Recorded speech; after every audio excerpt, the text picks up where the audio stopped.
있기를 주님의 이름으로 축복합니다. 네. 오늘은 마태복음 16장 13절에서 20절의 말씀을 가지고 참된 교회가 가질 신앙, 이런 제목으로 함께 하나님 말씀 상고하겠습니다.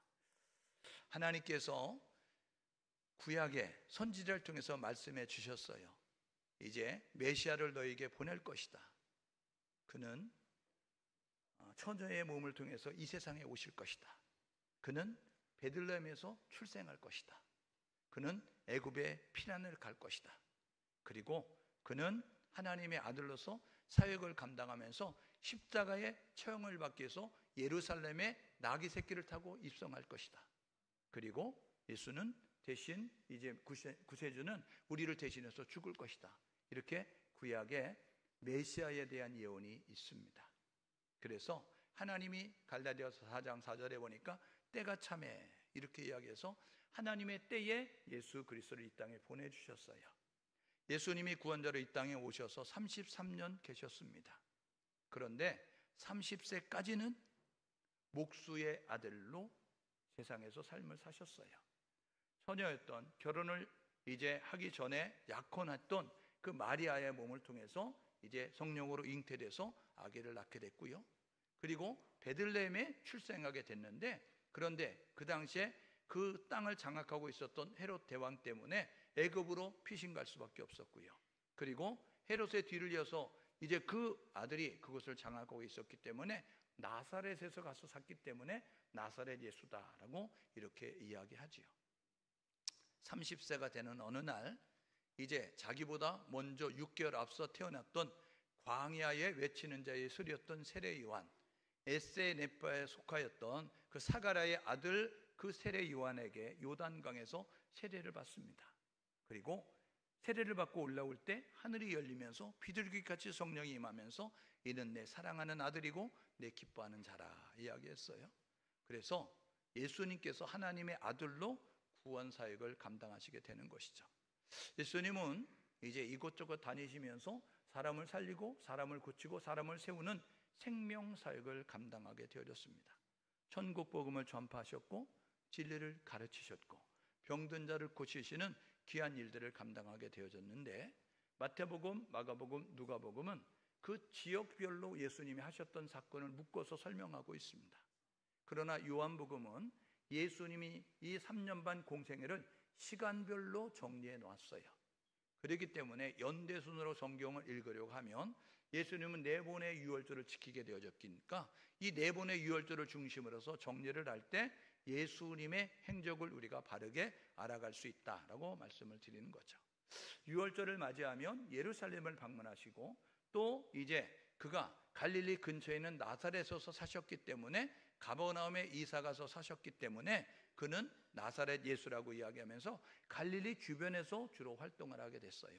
그러다가 유월절을 맞이하면 예루살렘, 유대 땅으로 오셨다가 다시 갈릴리로 가시고 또 1년 뒤에 찾아오는 유월절을 맞이하면 유대 땅 베들레헴, 이 예루살렘에 있는 인근지로 오셔서 사역을 감당하시고 또 이제 올라가시고 갈릴리로 돌아가시고 또 이렇게 이제 유월절을 맞이하면 그렇게 예수님께서 행동하셨어요. 그래서 예수님의 3년 반 공생애를 이렇게 정리한다고 말씀드렸어요. 그래서 작년에는 구약 10시대를 통해서 39권을 훑어갔어요. 그리고 지금 신약을 이 예수님의 생애를 통해서 훑어가고 있어요.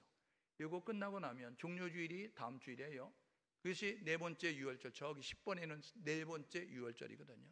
그래서 유월절 어린 양으로 십자가 처형을 당하게 해서 예루살렘 나귀 타고 입성하시는 그 모습을 통하여 십자가 처형과 그리고 부활로 이제 하늘로 승천하시는 그것이 예수님의 복음의 그러한 시작으로 예수님의 사역을 설명해줘요.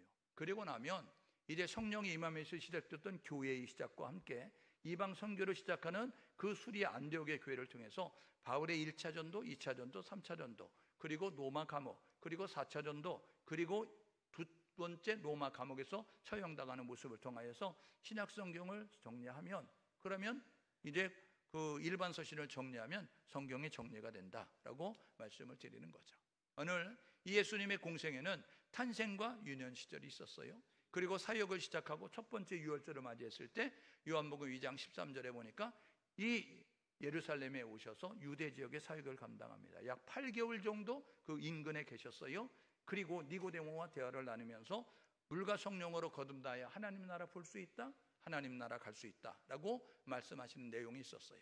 그리고 갈릴리로 돌아가셔서 가버나움 중심에서, 가버나움 회당에서 가르치시면서 여러 사역을 감당하시다가 두 번째 유월절을 맞이하니까 요한복음 5장 1절에 우리가 지난 주간에 살펴봤던 유월절을 맞이해서 예루살렘에 오셨어요. 그래서 예루살렘에 들어가는 여러 문이 있는데 그 양의 문이라는 그 문을 통해서 들어가면 그 옆에 베데스다 연못이 있는데 그 연못에서 38년 된 병자가 고침을 받게 되는 그 일이 있었다. 그런데 병자를 고친 일이 안식일이었기 때문에 바리새인들이 왜 안식일에 일하냐라는 것을 가지고 안식일 논쟁을 벌어지는 것을 우리가 보게 됐어요. 그리고 난 다음에 갈릴리로 돌아가셔서 12제자를 세우시고 그리고 산에 오르셔서 산상수훈을 통해서 말씀하시고 세 번째 유월절을 맞이했을 때 그때의 예수님은 예루살렘에 오지 않았어요. 이게 요한복음 이제 6장 4절에 있는 내용인데 이 갈릴리 주변에 있는 두로와 시돈과 이 인근 지역을 다니시면서 예수님이 사역을 감당하게 되었다. 그리고 초막절이라고 하는 7월 15일 날, 이제 유월절은 3월 14일 아니에요? 초막절은 7월 15일 날이잖아요. 장막절 수장절이라고 하는데 그때 예루살렘을 방문하셔서 초기 유대 사역을 후기 유대 사역을 감당하시고 그리고 나서 10월 달에 있는 수전절 그때에 다시 예루살렘을 방문하시고 베레아 지역에서 사역을 감당하시고 6월절을 맞이하니까 갈릴리에서 다시 내려오시는데 요단 동편의 땅 베레아 땅을 향해서 내려오셔서 그래서 여리고성으로 들어가서 감람산에 오르시고 그리고 감람산에서 나귀 새끼 이제 탈 것을 이야기하시고 예루살렘에 입성하시면서 마지막 이제 십자가 처형을 받기 위해서 그 네 번의 유월절을 지키는 모습을 가지고 말씀하는 것을 이제 우리가 보게 되는 것이죠. 여러분 이거 정리해 놓으셔야 돼요. 그러니까 유튜브에 들어가시면 이거 여러분들이 클릭해 놓고 적을 수 있으니까 딱 적어 놓으면 이건 신학교 여러분들이 나온 사람도 제대로 모르는 거 여러분들이 예수님의 행적을 제대로 알아가는 거예요. 그러니까 여러분들이 이렇게 잘 알고 있어야 여러분들이 예수님이 어떻게 하셨는가를 사역을 하셨는가를 우리가 알아갈 수 있는 것이죠. 예수님은 네 번의 유월절을 중심으로 해서 정리가 되는데 첫 번째 유월절 요한복음 2장 13절 이 두 번째 유월절 요한복음 5장 1절 세 번째 유월절 요한복음 6장 14절 그리고 네 번째 유월절 요한복음 11장 5절에 있습니다. 우리가 지난번에 유월절 두 번째 유월절에 베데스다 연못을 살펴봤는데 세 번째 유월절 빌립보 가이사라 지역에서 활동하셨습니다. 그러니까 두로와 시돈과 데가볼리 그 갈릴리 근처에서 사역을 감당하시고 70인을 둘씩 파송하면서 천국 복음을 전파하도록 파송하셨고 그리고 빌립보 가이사라를 제자들과 함께 올라가셨고 그리고 변화산에 오르셔서 기도하실 때 변화가 되니까 베드로가 이야기하잖아요. 여기가 좋사오니 이야기하면서 초막셋을 지을 테니까 이런 모습을 가지고 있었던 변화산 이것이 세 번째 유월절 기간 동안에 있었던 일이다. 네 번째 유월절 사이에 있었던 일이다 라는 것을 기억하시면 되겠습니다. 오늘 읽었던 본문에 보니까 빌립보 가이사라에 제자들 예수님께서 제자들과 함께 올라가셨다라고 이야기합니다. 지금 2년 넘게 사역을 하셨어요. 천국 복음을 전파하셨어요.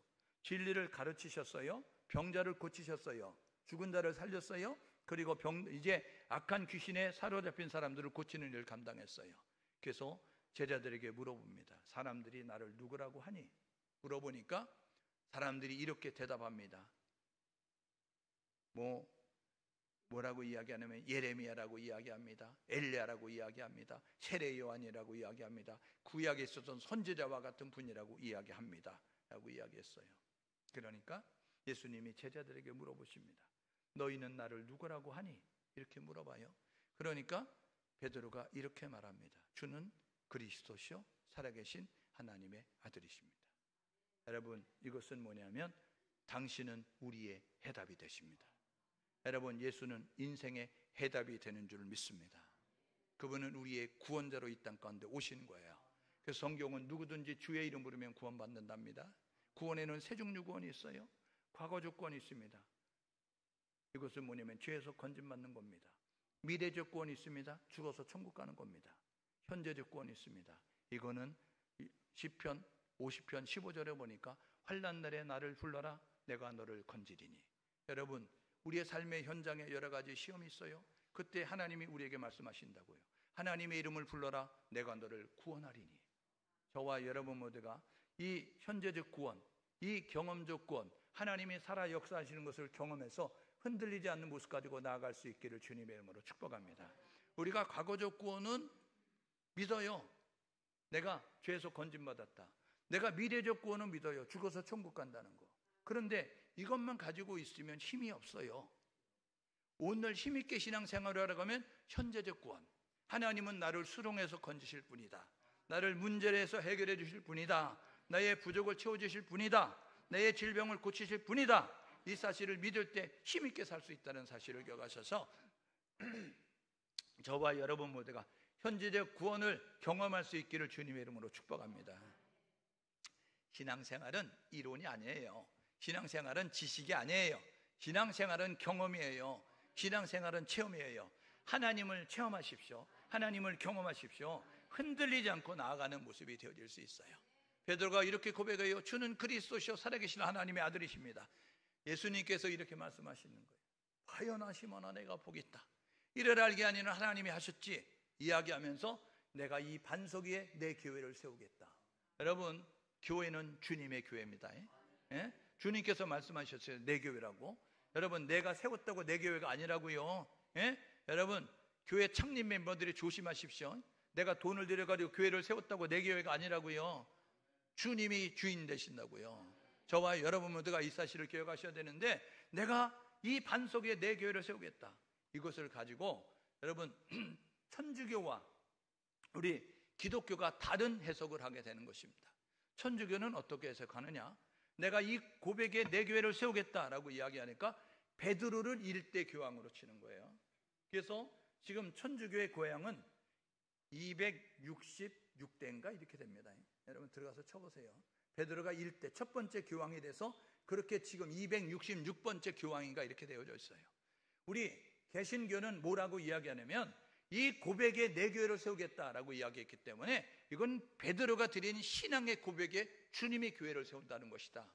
그러니까 이제 개신교에서 이제 이 베드로의 고백에 교회가 세워져야 진짜 교회라는 거예요.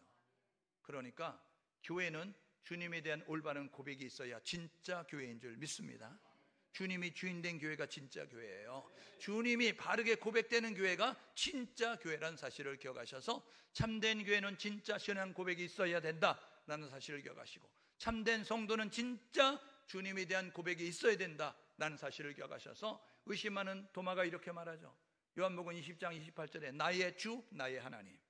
여러분 기생나합, 여러분 여리고성의 기생나합이 뭐라 그래요? 너희들이 믿는 이스라엘의 하나님은 상처나지 하나님이야 라고 말씀했던 것처럼 여러분 베드로가 이렇게 고백하죠. 주는 그리스도시요 살아계신 하나님의 아들이십니다. 오늘 저와 여러분 모두가 분명한 고백, 확실한 고백, 정확한 고백 하나님 앞에 드릴 수 있는 우리 모두 될 수 있기를 주님의 이름으로 축복합니다. 여러분 가이사랴 빌립보 지역은 이렇게 되어 있는 거예요. 예수님이 세 번째 유월절을 맞이했을 때 이곳에서 활동하시게 되었어요. 두로와 시돈, 그 다음에 가버나움과 그리고 이 베세다와 이 가이사랴가. 베세다에서는요 오병이어의 기적을 행하시잖아요. 그러니까 이 오병이어의 기적은 여러분 이 사복음서에 공이 나오고 있는 오병이어의 기적은 베세다에서의 이제 사역을 말하고 계시는데 세 번째 유월절에 했을 때 오병이어의 기적, 칠병이의 기적이 그때에 있었던 일이라는 거예요. 그런데 마태복음, 마가복음, 누가복음을 읽으면 지역별로 묶어놨기 때문에 이게 언제 벌어진 일인지 잘 모른다고요. 근데 요한복음을 가지고 정리해 놓고 거기다 갖다가 1차, 2차, 3차, 4차 갈릴리 사역 이제 그런 것들을 갖다 정리를 해야 이게 연대순으로 정리가 돼서 제대로 알 수 있다라고 말씀드리는 거죠. 여러분 기독교는 예수를 그리스도로 믿는 종교입니다. 그런데 기독교는 예수를 그리스도라고 고백하는데 이 예수를 그리스도라고 고백하는 세 종교가 있어요. 첫 번째가 뭐냐면 카톨릭이 있고 정교회가 있고 개신교가 있다는 것입니다. 그럼 이것은 예수를 그리스도로 고백하게 되어집니다. 그런데 이 천주교와 개신교의 차이점이 뭔지 아세요? 예수를 그리스도로 고백하지만 공통점이 있는데 그것은 뭐냐면 성경을 가지고 있다는 것입니다. 개신교도 성경이 있는 것처럼 천주교도 성경이 있는데 권수가 달라요. 우리 개신교는 구약 39권, 신약 27권입니다. 그런데 천주교회는 여러분 그 성경이 73권으로 이루어져 있습니다. 왜 그러냐면 정경에 들어가지 않은 외경과 위경이 있는데, 이 외경 가운데, 외경은 정경에 채택되지 않았지만 어느 정도 이제 그 증거가 있고 어느 정도 신빙성이 있는 것들이 있는데, 그것 가운데 7권을 갖다 끼워서 우리 개신교는 지금 구약이 39권인데 이 천주교는 구약이 46권이에요. 7권 들어가서. 신약은 27권 똑같이 이런 모습을 가지고 있어요.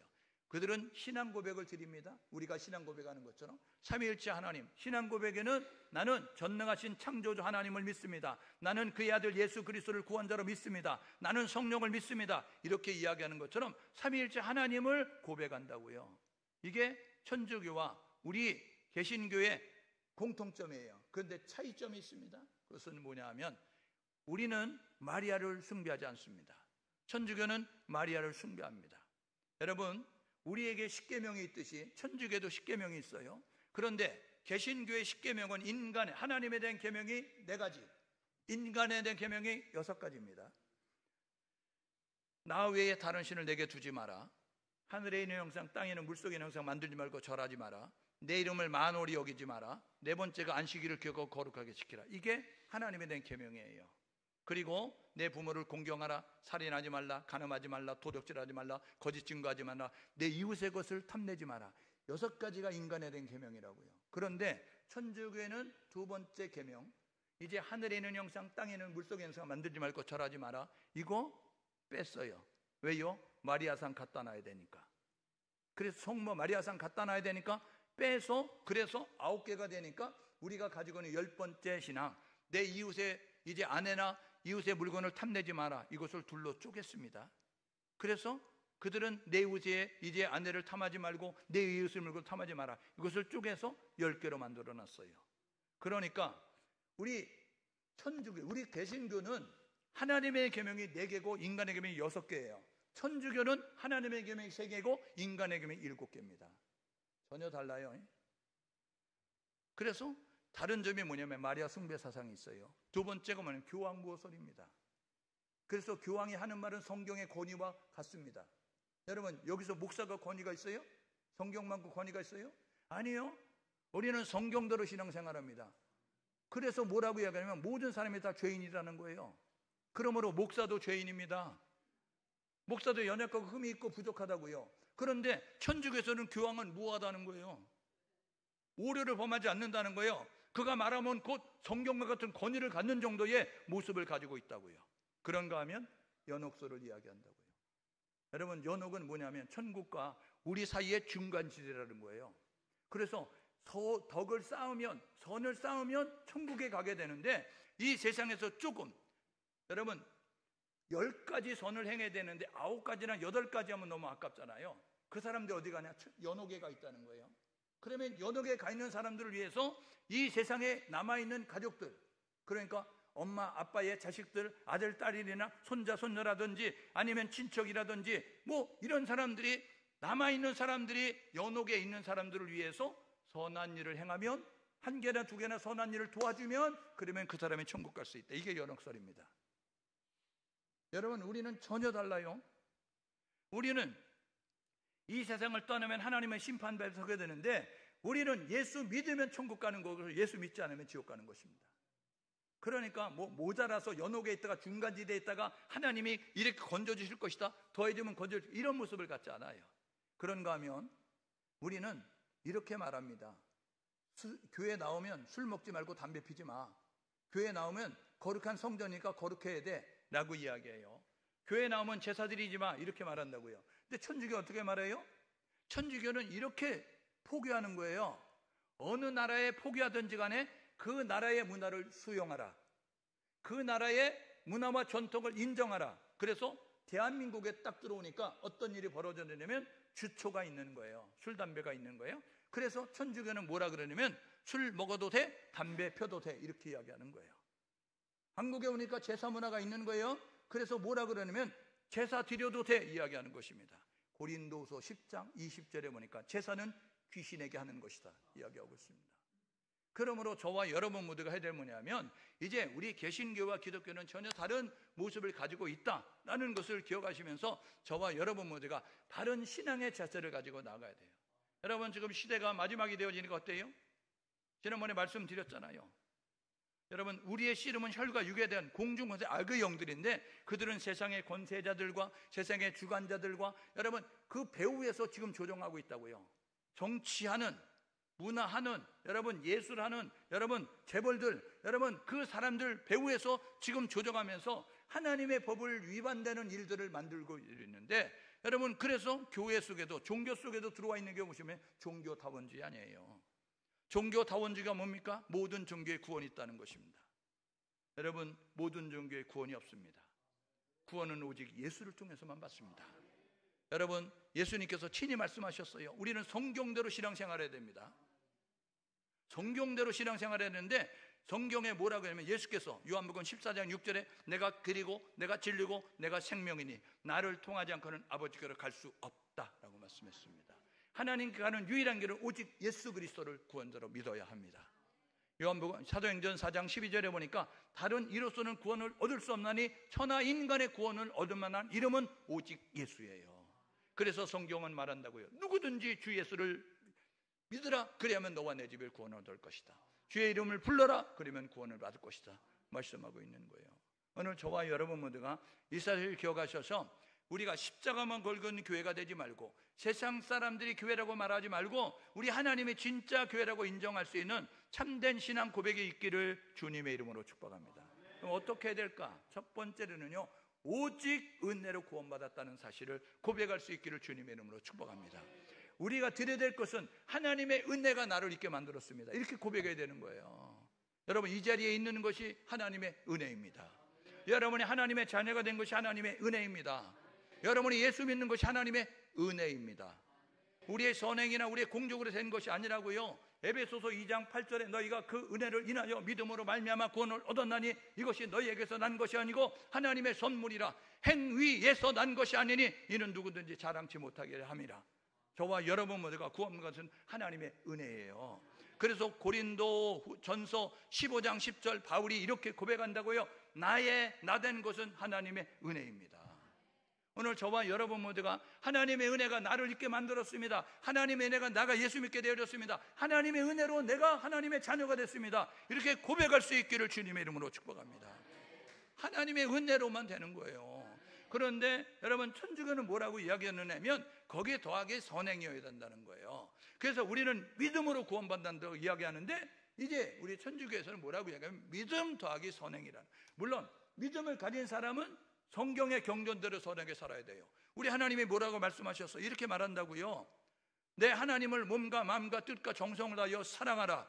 그리고 내 이웃을 내 몸처럼 사랑하라. 이렇게 말씀하셨어요. 그래서 십계명 가운데 이제 인간의 몸을 꾸신 예수 그리스도가 두 계명을 합치겠죠? 그런데 예수님의 사랑의 사도라고 하는 제자 그 요한이 뭐라 그랬어요? 눈에 보이지 않는 하나님 사랑한다고 하면서 눈에 보이는 형제 사랑하지 않으면 거짓말하는 자니. 요한 1서 4장 20절 21절에 보게 되니까 눈에 보이지 않는 하나님을 사랑한다고 하면 눈에 보이는 하나님 이웃도 사랑해야 된다. 그러므로 눈에 보이지 않는 하나님을 사랑한다고 하면서 눈에 보이는 형제를 사랑하지 않으면 거짓말하는 자다. 그러니 하나님을 사랑하는 자는 형제를 사랑할지니라. 오늘 저와 여러분 모두가 이제 하나님의 은혜로 우리가 하나님의 자녀가 됐다고 한다면 이제 우리는 날마다 드려야 될 고백은 하나님의 은혜가 내가 있게 됐습니다. 하나님의 은혜로 말미암아 내가 존재합니다 라는 사실을 기억하셔서 하나님의 은혜입니다 고백할 수 있기를 주님의 이름으로 축복합니다. 그러니까 여러분, 하나님이 주가 되는 모습을 가지고 살아가야 되는 거예요. 두 번째로 해야 될 뭐냐면 여러분, 참된 교회가 가질 신앙은 뭐냐면 오직 믿음의 신앙이에요. 오직 믿음의 신앙을 가지고 나아가야 되는 것입니다. 여러분, 구약의 조건, 구원의 조건은요 개신교와 천주교가 다른 모습을 갖는다고 말씀드렸잖아요. 그러니까 여러분, 이 선한 일을 행하여야 간다는 거예요. 우리가 천국을 어떻게 가죠? 예수 믿으면 갑니다. 여러분, 마가복음 16장 오후에도 말씀드리지만 마가복음 16장 15절에 이렇게 이야기합니다. 너희는 온 천하에 다니며 만민에게 복음을 전파하라. 근데 복음을 전파하기 위해서 우리에게 있어야 될 것이 사도행전 1장 8절이에요. 오직 성령이 너에게 임하시면 권능을 받아 예루살렘 온 유대 사마리아 땅끝까지 증인된다, 이렇게 말씀해요. 온 천하에 다니면 복음 전파라. 마가복음 16장 16절은 이야기하는데 뭐라고 하면 이렇게 말한다고요. 듣고 믿는 자는 구원받을 것이고 믿지 아니하는 정죄받으리니. 간단해요. 이게 뭔지 아세요? 가서 예수를 전하라. 듣든지 아니 듣든지 예수를 말하라. 예수를 믿으면 구원받는 것이고 예수 믿지 않으면 지옥 간다. 이게 마가복음 16장 16절입니다. 그러므로 우리 개신교는 예수를 통해서 구원받는다는 거예요. 그런데 천주교는 예수를 믿었을 것뿐만 아니라 착한 일을 해야 된다. 그래서 아까 연옥소리 나왔다고 이야기했잖아요. 연옥소리 왜 나왔어요? 여러분, 면죄부를 파는 거예요. 성전 건축하다 모자라니까, 성당을 건축하다가 모자라게 되어지니까 면죄부, 여러분 면벌부를 팔았어요. 아까 뭐라고 이야기하냐면 지금 우리 할머니, 할아버지, 엄마, 아빠가 지금 죽어서 이제 이 세상에 안 계신데 그 사람이 천주교인이었다는 거예요. 그래서 지금 연옥에 가 있다는 거예요. 그러니까 남아있는 아들, 딸들이, 손자, 손녀가, 여러분 여동생이, 남동생이, 오빠가 여러분 그를 위해서 선을 행하면, 금욕을 하고, 그리고 사회봉사를 하고, 그리고 헌금을 하면 그가 천국으로 갈 수 있다. 여러분 그런 논리를 펴고 있는 거예요. 그래서 1517년에 여러분 루터와 칼빈이 이거 아니잖아, 이거 아니잖아, 여러분 종교가 타락하니까 이거 아니잖아. 그래서 비텐베르크 성단에 95개 반박문을 붙이는 거예요. 이거 아니잖아, 이거 잘못됐잖아, 이런 모습 가지고 교황 모소리라든지 그런 모습으로 이제 면죄부를 판매하고 연옥소를 주장하는 것들에 대해서 이거 아니잖아 라는 모습 가지고, 그래서 프로테스탄트, 이게 저항자라는 거예요. 여러분 저항한다는 거예요.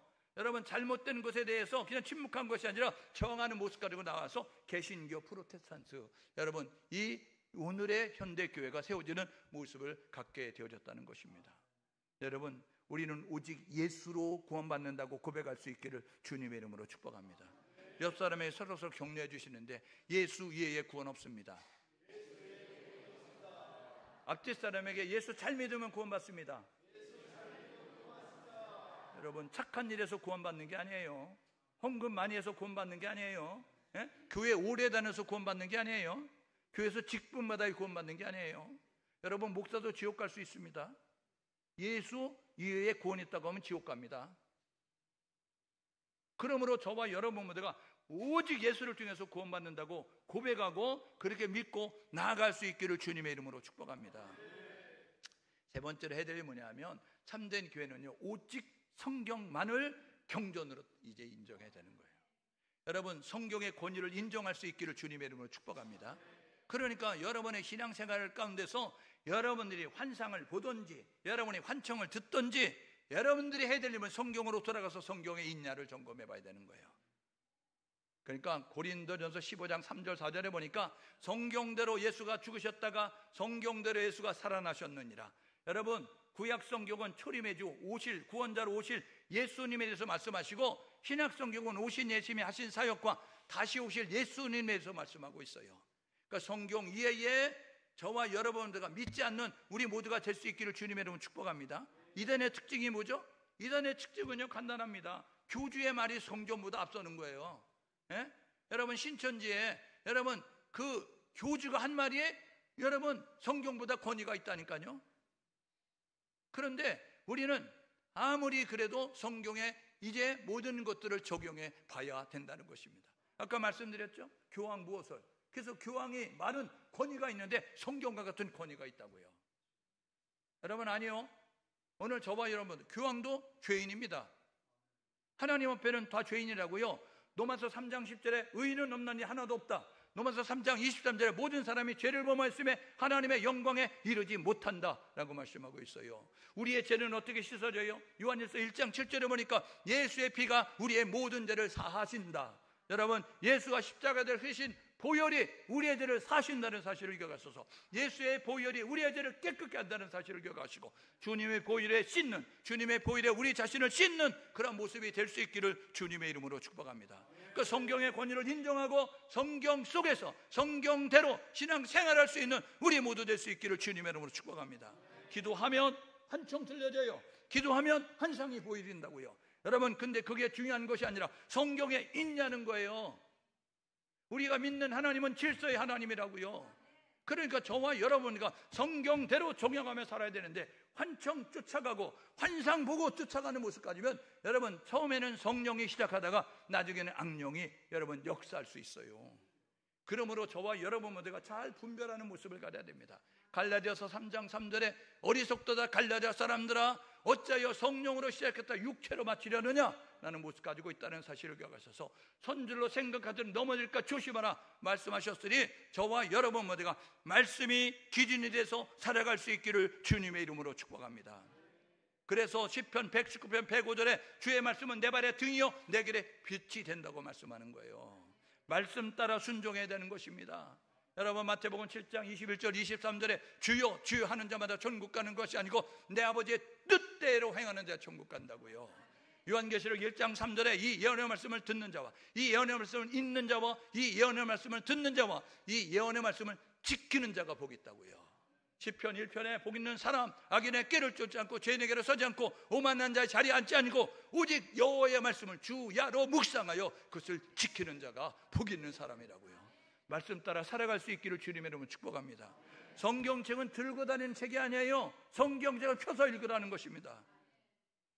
지금 3월달을 맞이했으니까 성경 많이 읽으셔야 됩니다.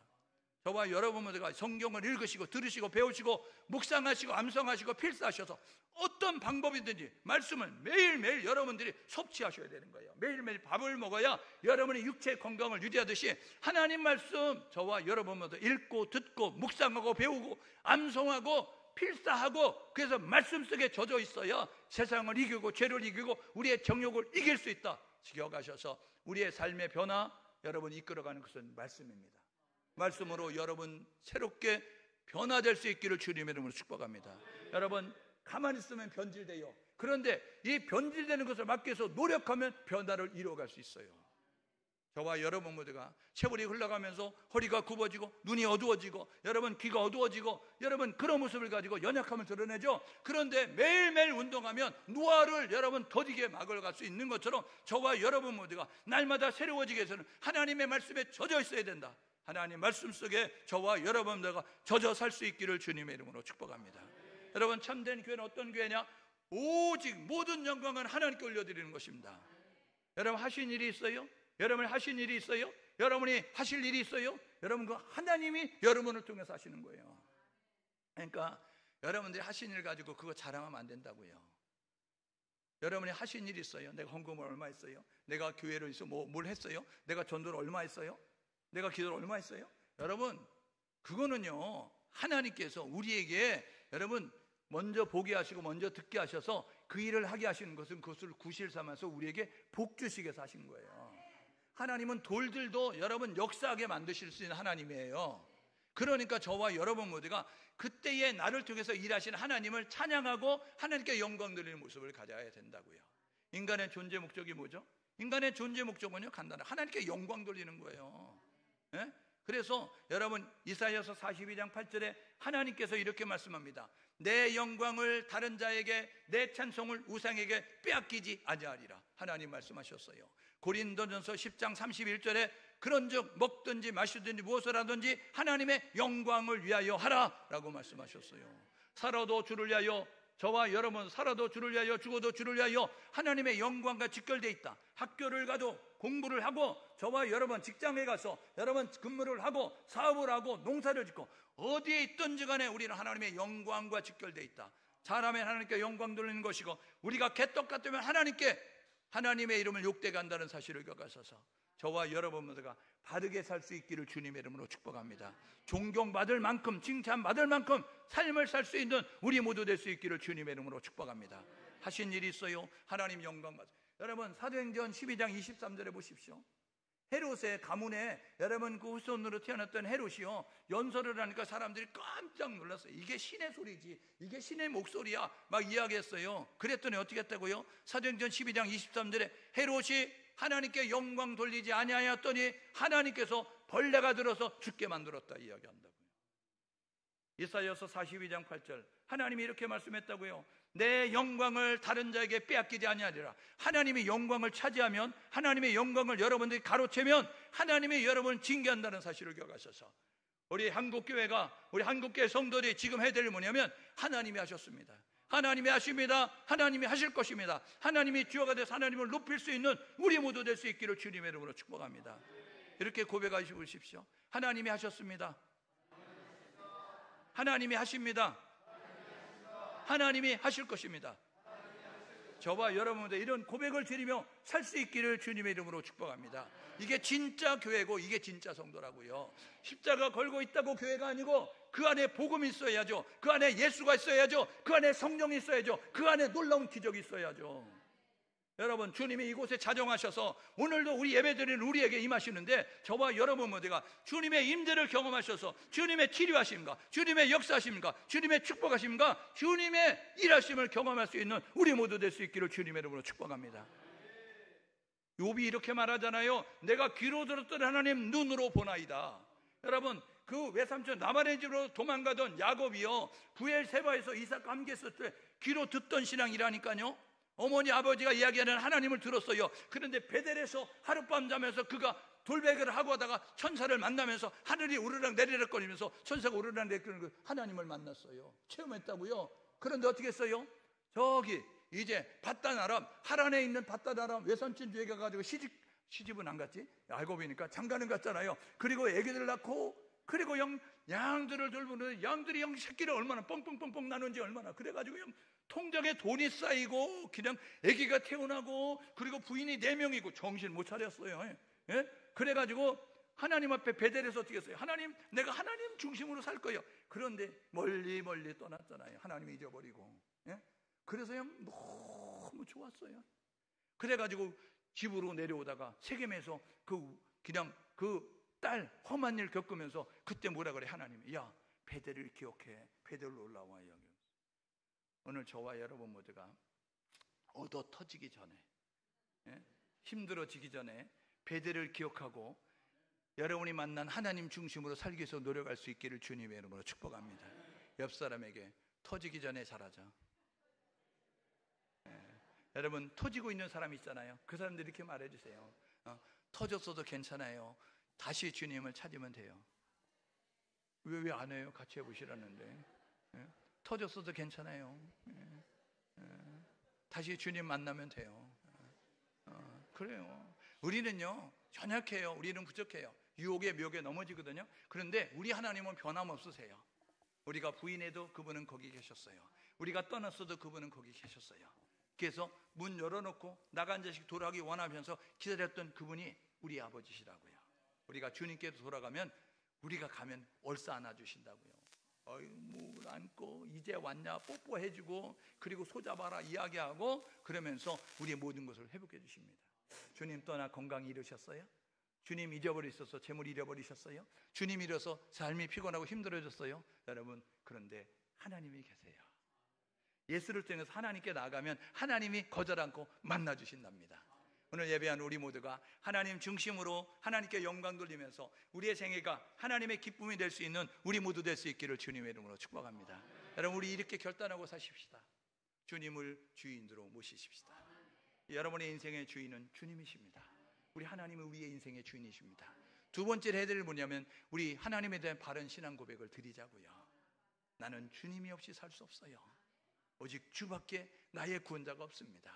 주님 박대하시면 내가 어디 가겠어요? 하나님, 나에게서 성령을 거두지 마시고 나와 함께 해달라고 오직 주님만 바라보고 주님께 대한 고백을 드리시고, 그리고 여러분들이 받은 축복이 있어요. 여러분 삶의 현장에서 놀라운 일을 경험했어요. 그건 하나님이 하신 것입니다. 하나님이 은혜를 베풀어 주신 거예요. 하나님이 내게 긍휼과 자부를 베풀어 주신 거예요. 하나님이 축복해 주신 거예요. 그래서 모든 영광 하나님께 올려드립니다. 저와 여러분 모두가 이렇게 고백하셔서 우리의 삶이 하나님 중심이 되시고 말씀 중심이 되시고 교회 중심이 되셔서 정말 하나님의 기쁨이 될 수 있는 그러한 교회와 성도가 될 수 있기를 주님의 이름으로 축복합니다. 함께 마음을 모두 기도하게 해요. 이렇게 기도하면 좋겠습니다. 하나님, 주님이 나의 주인이십니다. 예수님이 나의 주인이십니다. 나는 하나님의 올바른 신앙 고백을 드리며 살기를 원합니다. 주 은혜가 내가 있게 됐습니다. 예수 그리스도의 십자가 고난이 나를 살게 했습니다. 성령님이 나와 함께 하셔서 이제 하나님, 내가 올바른 자세를 가지고 살게 도와주십시오. 하나님께 영광 돌리는 모습이 되겠습니다. 하나님을 찬송하며 살겠습니다. 하나님을 간증하며 살겠습니다. 우리 주여 한번 외치고 하나님 앞에 기도로 나아갑니다. 주여.